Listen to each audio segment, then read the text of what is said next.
Bakit po may mga tao pinagagaling ng Diyos? May mga tao hindi pinapagaling ng Diyos, may pananampalataya naman. Because God chose what is better for you.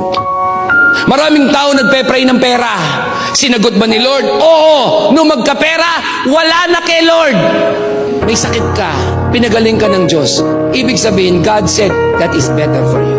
Pero ito, nag-pray ka, may sakit ka, di ka gumaling. Alam niyo sabi ni Lord? Hindi kita pagagalingin because that is better for you. Tayo bakit?